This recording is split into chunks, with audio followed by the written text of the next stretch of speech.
Okay, hello and welcome everyone. So here is the second degree price discrimination example.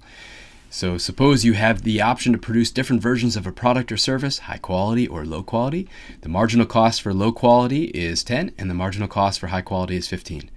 There's two types of consumers, type A and type B, and you have 100 of each type. The consumers have the following willingness to pay. So consumer type A, their willingness to pay for low quality is 35, for high quality is 45. Consumer type B, their willingness to pay for low quality is 40, for high quality is 80. Okay, so with second degree price discrimination, we have the circumstances where we actually don't know this, right? We don't know their willingness to pay. That's the information the consumers have. We're going to behave as though we have been able to estimate these. We're going to behave as though we have actually relatively good estimates of what their willingness to pay is. We're going to use this to construct a menu of prices that the consumers are going to face. Because the one thing we're not able to do is we're not able to say, okay, consumers of type A, here's your price. And consumer type B, here's your price. Can't do that. If we did, that was third degree price discrimination, and we'd maybe like that better, maybe not. But we're not able to do that. All we're able to do is we're able to say, here's the price for low quality. Do you want to buy or not? Here's the price for high quality. Do you want to buy or not? And what we need is for these consumers reflecting these preferences to then self-select.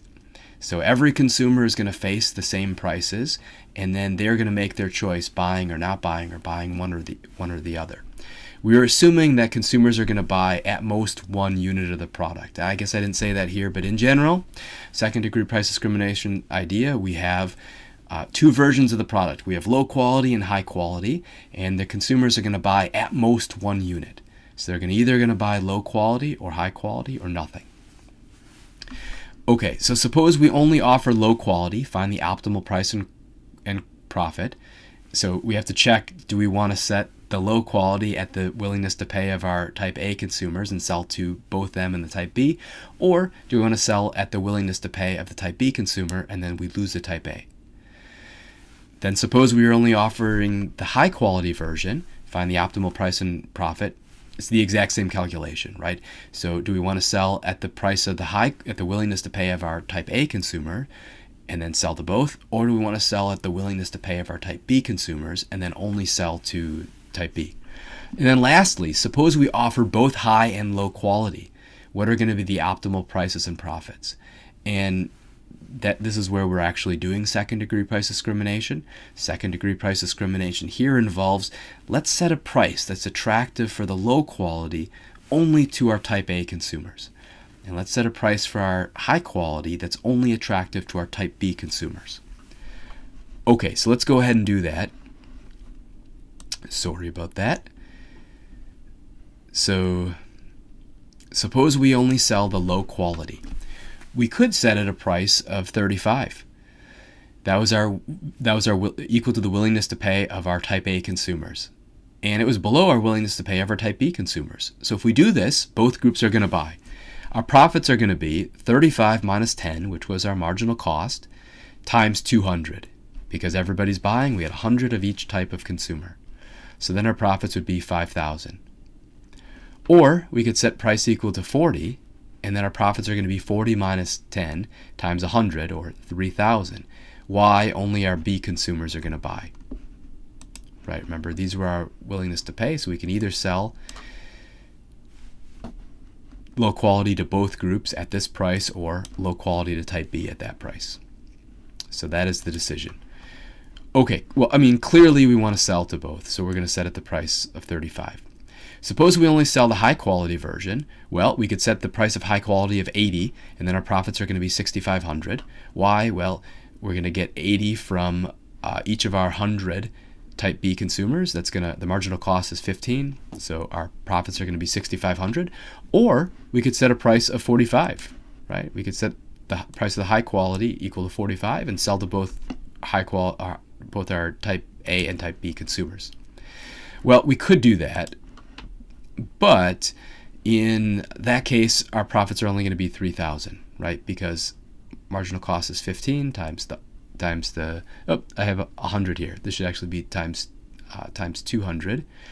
And now I'm questioning whether or not that is actually my whether or not that is actually the right profit. So let's see. So 45 minus 15 times 200. Nope, it's 6,000.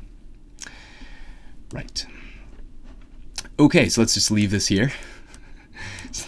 So this should be 6,000. Never mind. I mean, it's irrelevant, right? Because we already know that 6,500 is bigger. So let's just forget that.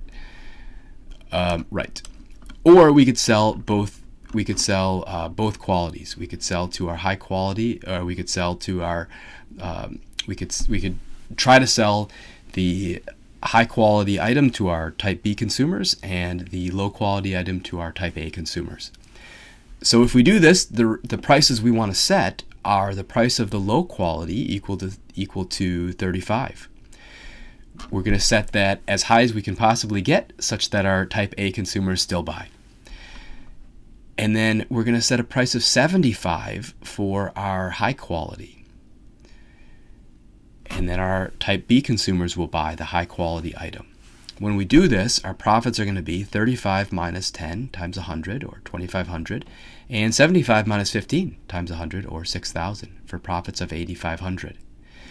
Okay, so the question you have, though, is why 75 and why not 80? Well, if we set a price of 80, what happens?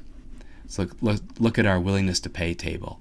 So if we set a price of 80, then our type B consumers are going to look at that price and say, okay, well, I'm exactly indifferent between buying and not buying the high quality item, which is wonderful. However, remember, both consumers face both prices. And so our type B consumers are also facing the price of 35 for the low quality item. But why wouldn't they just buy that? Because their willingness to pay for the low quality is 40. So now they're going to get a consumer surplus of 5 over here, or 0 here. Right? So to avoid that, what we're going to do is we're going to set the price of high quality at 75. And that's going to keep our type B consumers indifferent between buying high and low quality. And I say, like, if you're uncomfortable with that, then we could actually set the price of the high quality at 74 or 74.99 or something to make it strictly better for our type B consumers to buy the high quality. But either way, we want to set the price of the high quality good no higher than 75. That's the maximum that's the maximum amount that we could charge and plausibly argue that our type B consumers are going to buy high quality. Okay. All right. Very good.